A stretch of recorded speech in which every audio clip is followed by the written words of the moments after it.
느헤미야를 차례대로 강의를 하고 있습니다. 오늘이 10번째 강의 시간이 되겠습니다.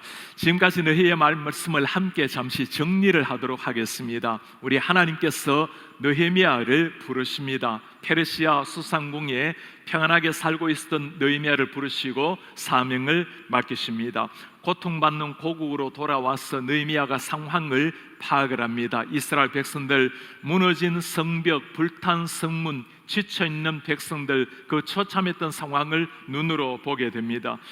느헤미야는 그 백성들을 일으켜서 무너진 성벽을 건축하기를 시작을 합니다. 수많은 외부의 공격도 받게 되었습니다. 내부의 사회적인 많은 갈등도 맞닥뜨리게 되었습니다. 그런 느헤미야 하나님 앞에 기도하면서 주님께서 주시는 용기와 지혜로 52일 만에 성벽 건축이 끝이 나게 되었습니다. 여기까지가 느헤미야 1장에서 7장까지의 말씀입니다.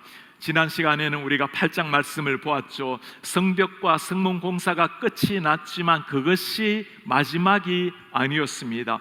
이스라엘 백성들, 정말 중요한 것은 하나님의 백성들을 하나님 앞에 일으켜 세우는 일이었습니다. 지난 8장의 모든 백성들이 하나님의 말씀 앞에 나왔습니다. 새벽부터 정오까지 하나님의 말씀을 듣는 가운데 민족의 말씀으로 말미암는 거룩한 부흥의 역사가 일어나기를 시작을 했습니다. 당시 상황의 8장 상황을 마지막 절에 이렇게 설명을 해놓았습니다. 에스라는 첫날부터 끝날까지 날마다 하나님의 율법책을 낭독하고 무리가 이래 동안 절기를 지키고 8째 날에 규례를 따라 성회를 열었느니라. 정말 놀라운 일이죠. 에스라는 7일 동안 하나님의 말씀을 가르쳤습니다. 모든 백성들이 8일째는 성회를 열고 기쁘고 감격스럽게 하나님을 찬송했습니다.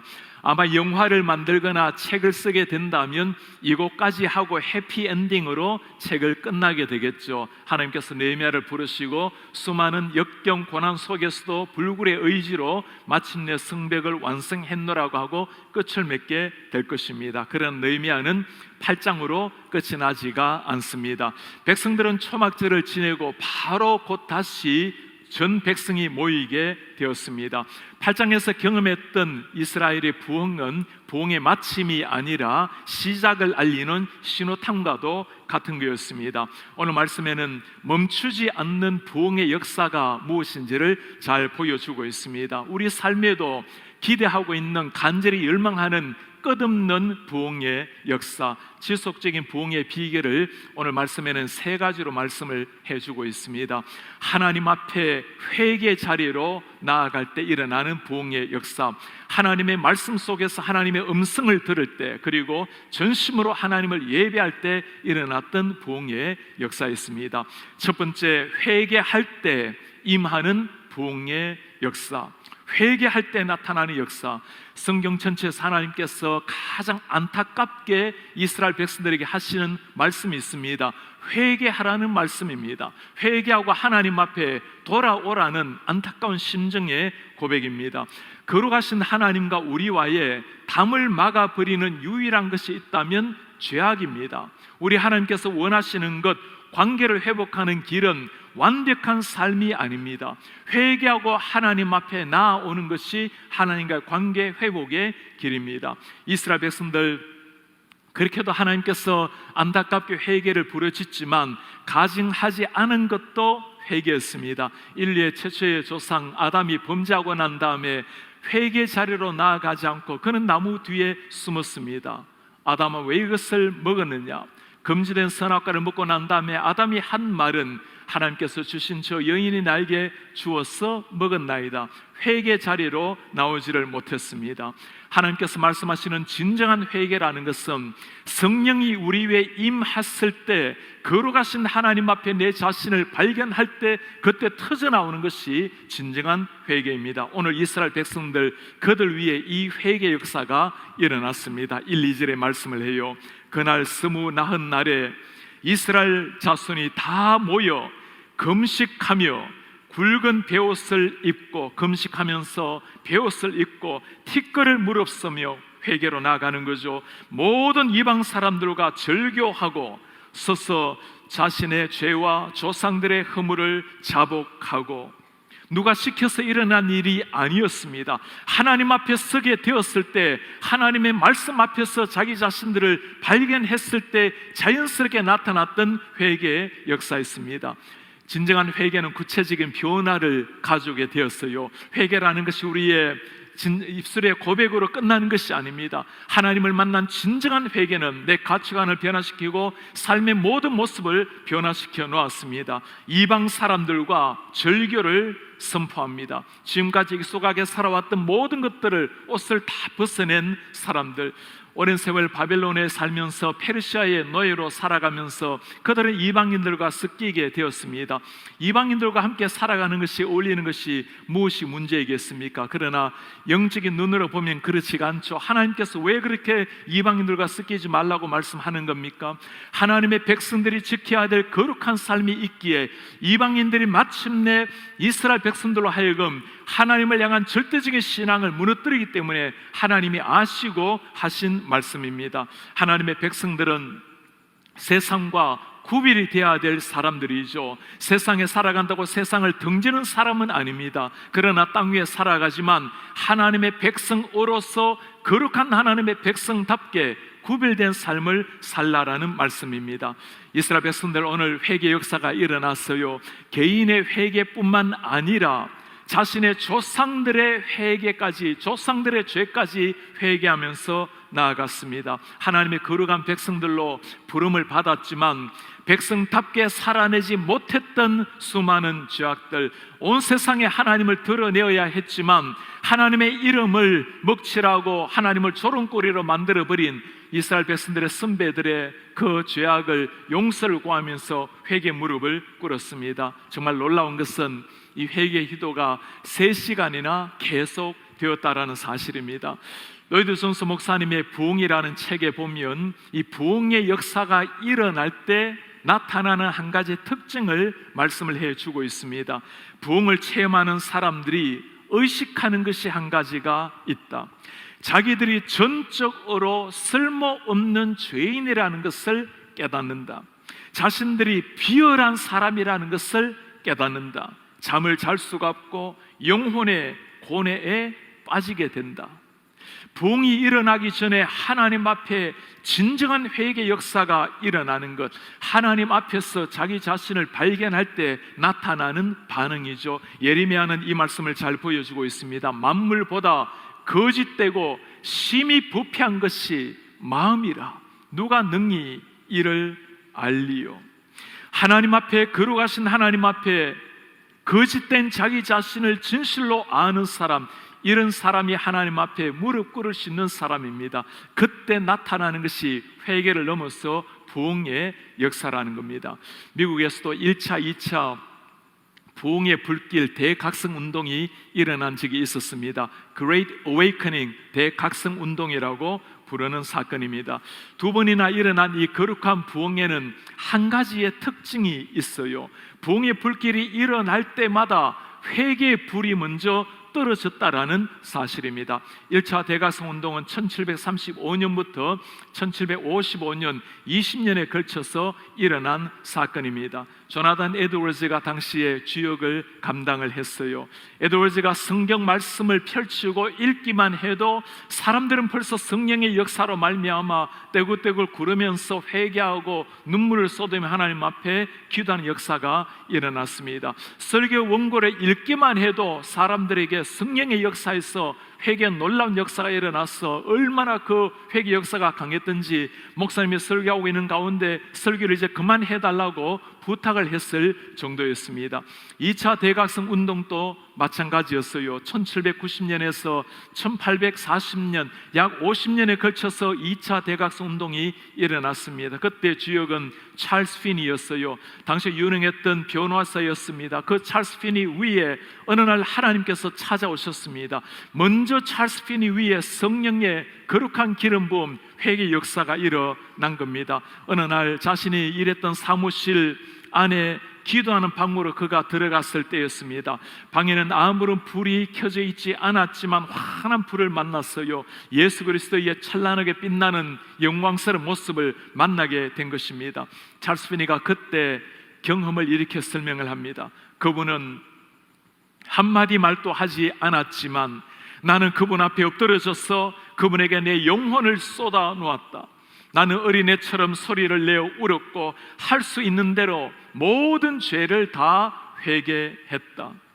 하나님 앞에 하나님을 만나서 모든 죄를 다 회개하고 난 다음에 새롭게 일어난 찰스 피니 변호사직을 내려놓고 목회자가 되어서 미국의 전역을 다니면서 하나님의 말씀을 전했어요. 말씀을 전가할 때마다 들었던 사람들 가슴 속에 회개 역사가 일어나기를 시작을 했습니다. 1856년도에는 로체스터 대학교에서 복음을 전했을 때 그 대학교의 85%나 되는 수많은 젊은이들이 하나님의 말씀을 받고 변화되는 역사가 있었습니다. 사람들은 그를 쳐다보기만 해도 벌써 회개가 일어났다라는 그런 기록까지 있을 정도였습니다.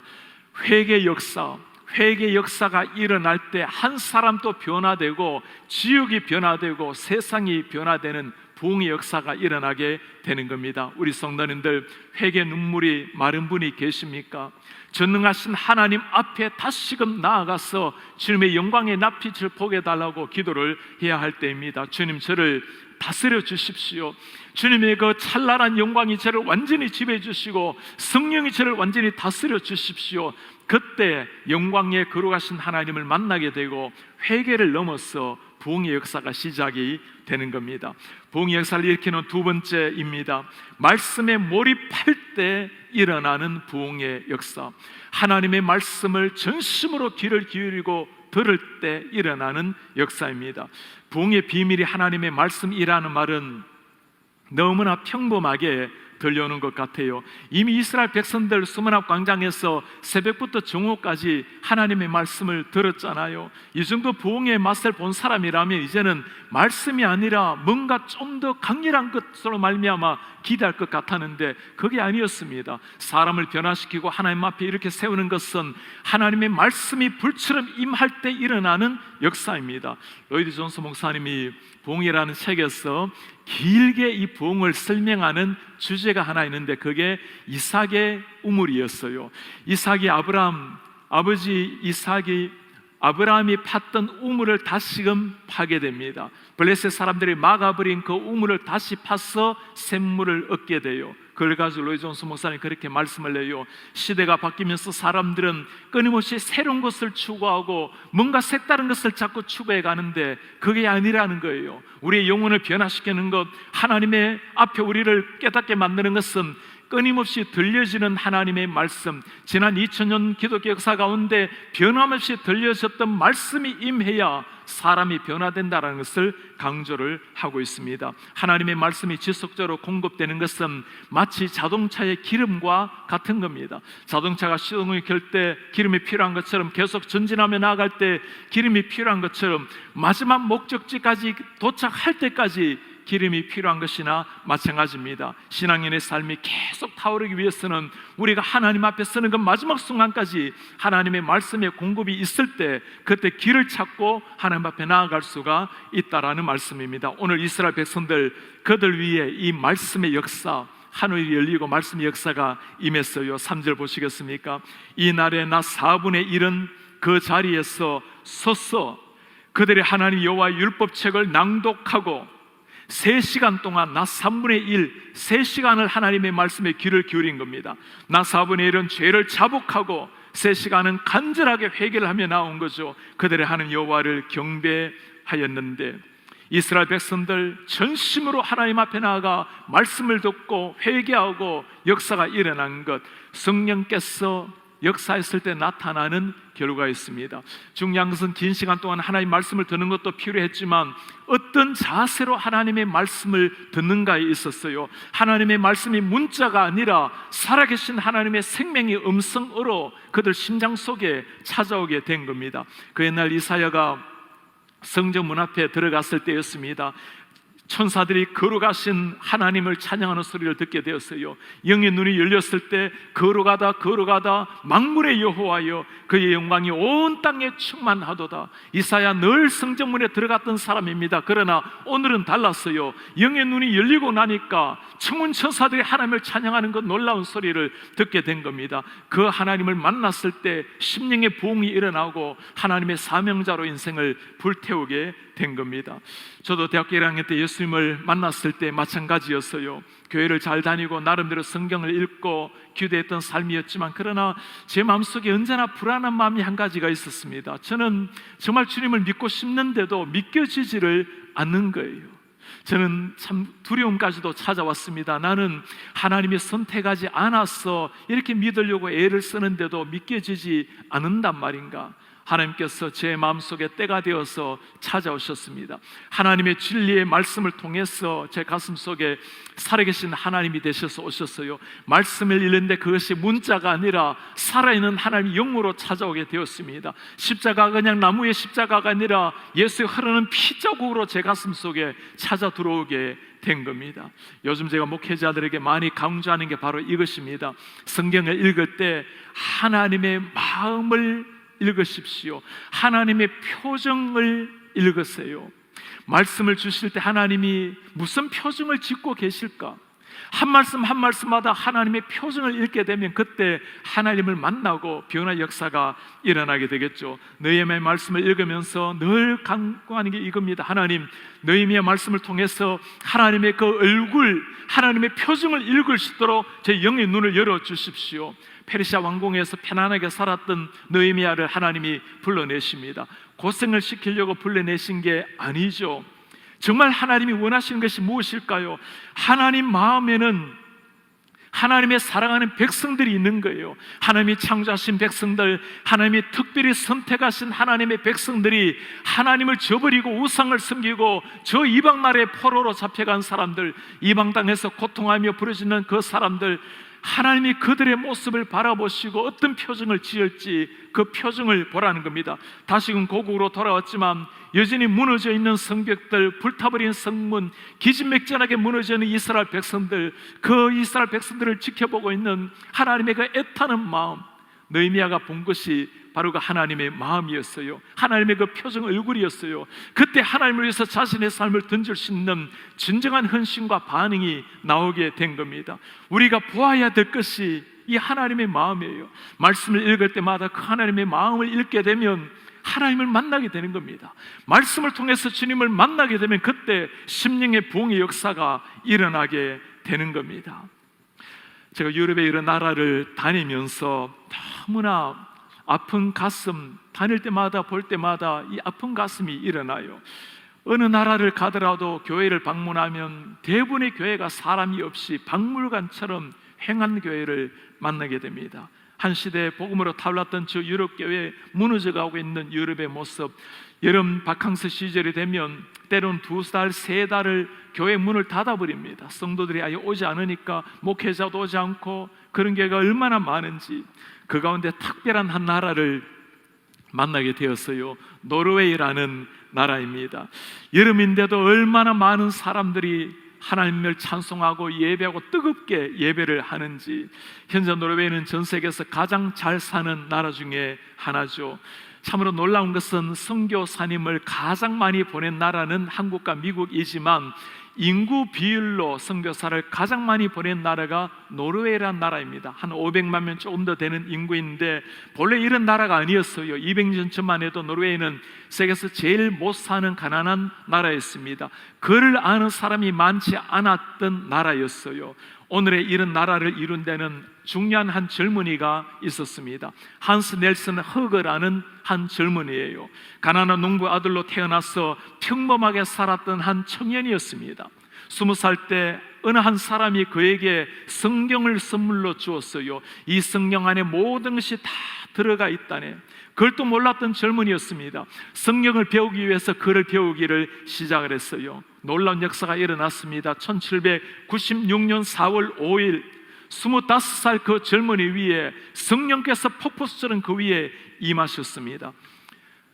그가 변화를 받고 노르웨이 전역을 다니면서 하나님의 말씀을 전하는 것을 사명으로 여기고 다니는 곳곳마다 이 생명의 복음을 전하기를 시작을 했어요. 당시 때는 허가 없이 여행하는 것이 불법으로 여겨졌던 시대였기 때문에 복음을 그렇게 전파하다가 10년 이상 감옥에 잡혀 수감을 당하기도 했습니다. 그러나 그의 복음의 불길을 막을 수 있는 것은 아무것도 없었어요. 노르웨이 전역에 이 복음의 불길이 스며들기를 시작을 했습니다.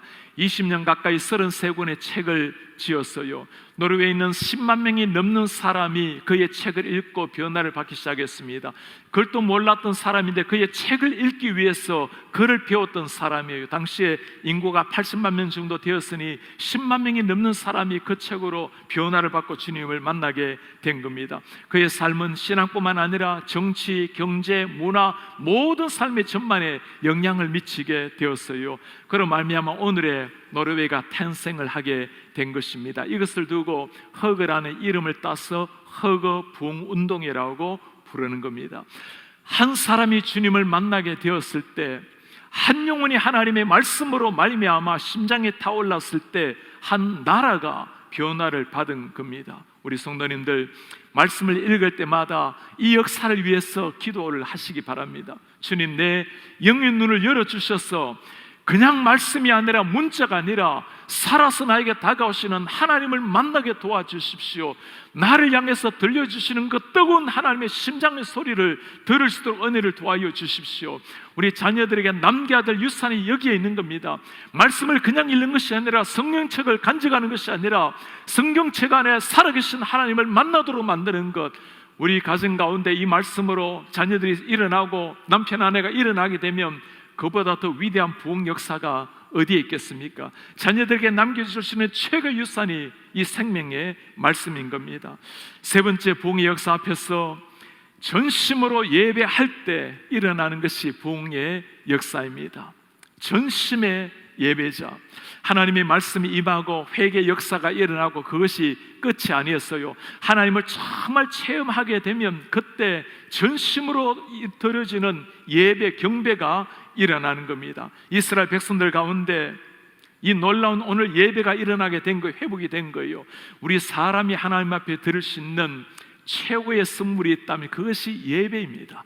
하나님이 본래 인간을 예배하는 존재로 만드셨어요. 그러나 하나님의 특별한 예배자로 부름받은 이스라엘 백성들, 하나님을 예배하지 아니하고 우상을 예배했을 때, 그 하나님을 다 망각해 버렸을 때 그 과거의 시절을 걷어내고 이제 다시 예배의 불꽃이 피어나기 시작한 겁니다. 예배가 회복이 되어 일어난 거예요. 5절에 그 말씀하고 있습니다. 너희 무리는 마땅히 일어나 영원부터 영원까지 계신 너희 하나님 여호와를 송축할지라. 주여, 주의 영화로운 이름을 송축할 것은 주의 이름이 존귀하여 모든 송축 찬양에서 뛰어남이니이다. 영어 성경을 보면 너무나 실감나게 번역이 되어 있어요.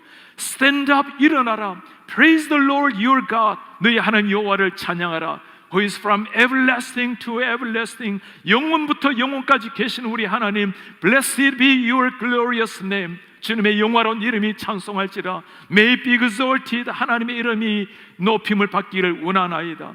감격적인 이스라엘 백성들의 그 찬송 소리, 하나님을 향해서 두 손을 들고 전심으로 들려지는 경배 소리가 들리지 않습니까? 일어나라. 하나님의 이름을 송축하라. 오랜 세월 포로 생활하면서 잊어버렸던 하나님의 이름, 포로 생활하면서 종살이 하면서 가슴이 내려앉았던 이스라엘 백성들, 하나님이 말씀합니다. 일어나라. 하나님의 영예로운 이름을 찬송하라. 고국으로 돌아왔지만 어려운 현실, 불탄 성문, 무너진 성벽, 가난한 백성들, 심지어 자녀를 팔아서 먹고 살아야 되는 백성들, 그들에게 하나님이 말씀합니다. 일어나라. 전능하신 하나님의 이름을 찬송하라.